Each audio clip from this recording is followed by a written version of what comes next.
Let's bring in Bobby Wagner, the Seahawks linebacker, joining us on the program. Where are you today, Bobby? I'm at the facility.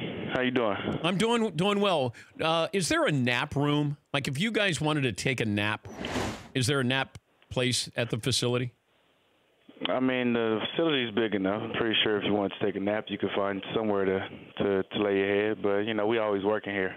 But you would never take a nap? Nah, it's not. There's no time for that. Okay, all right. You made headlines with the blocked field goal here. Now, okay, so there was a flag on the play. They picked it up. So what is your logic there? Like, when you guys decided to do this, what did you think, and do you have the authority to be able to do it whenever you want to? Well, you know, kind of what we saw that their line sat a little low, and, you know, we felt like there was an opportunity to kind of jump over them. The new rule was basically like you couldn't run and jump, but if you started from the line of scrimmage, you could jump over them. So, you know, we seen an opportunity, and we did it. I know there's been a lot of talk about, you know, did I use my hands or this, that, and the third, but for me personally, I didn't even know my hands were on my teammate until I watched the film, because I didn't push off of them. It's just kind of when you jump like that, your hands have to be somewhere, and it was kind of tight in where I was at.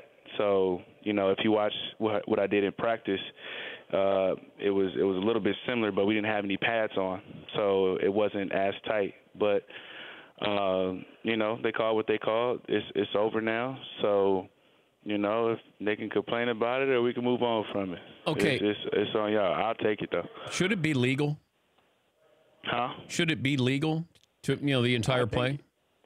Yeah, I think if you have a chance to jump over, you know, I think it should be legal. You know, I think they kind of, you know, you fear for player safeties, but, you know, I kind of felt like it was guys that wasn't able to jump over the line, starting to jump over the line, and wasn't making it. So, you know, if you can't make it, don't jump. What'd Pete Carroll say when you came to the sidelines?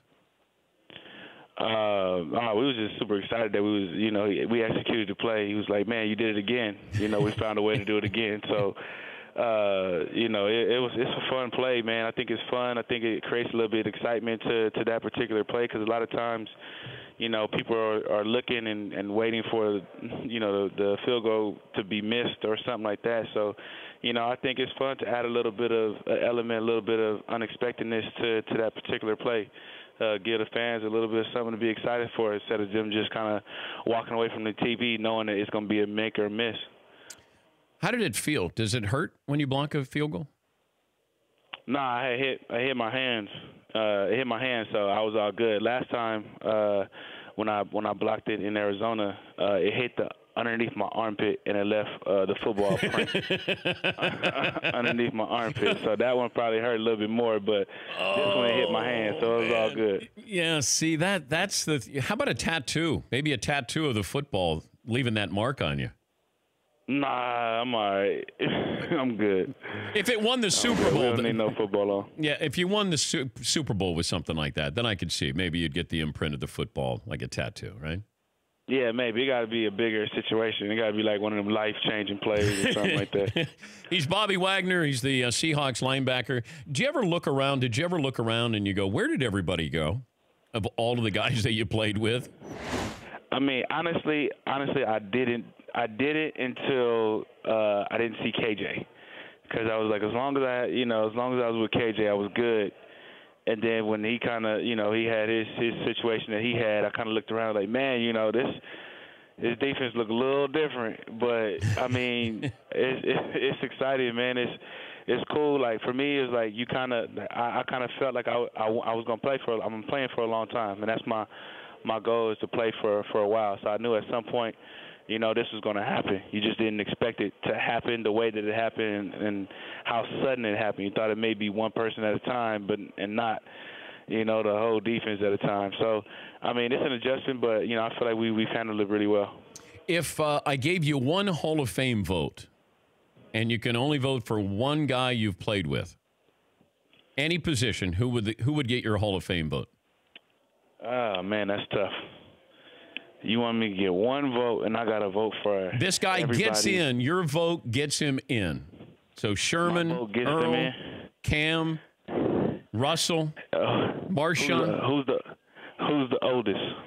Who's the oldest on there? Yeah. I'm gonna go with Marshawn because he's the oldest.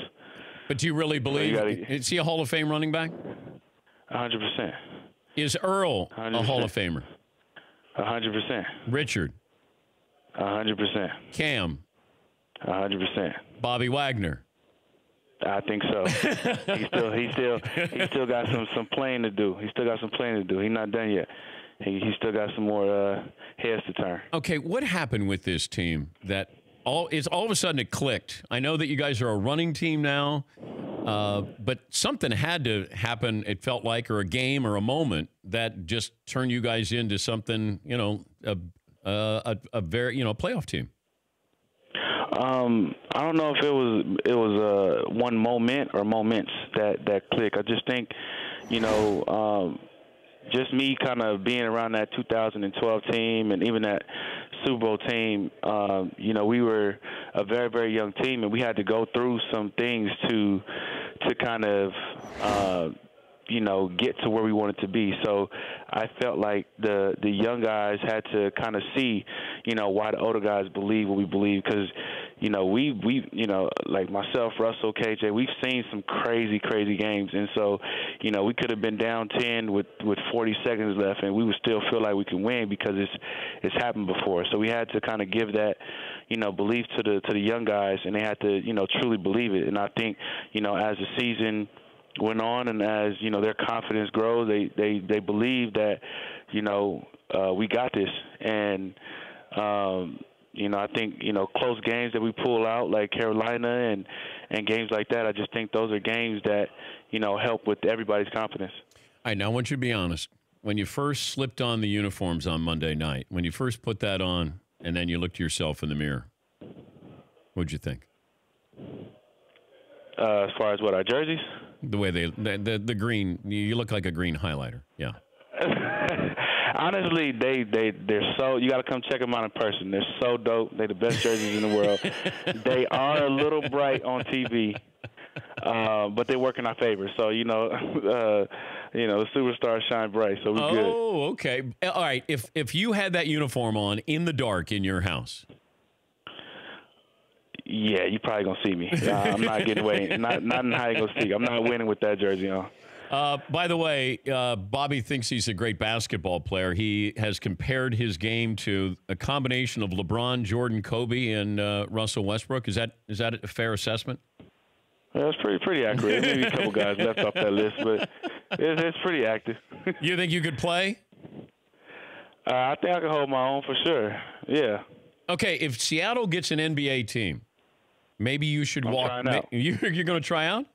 I'm trying out. I just give me 10 days and I'll show you.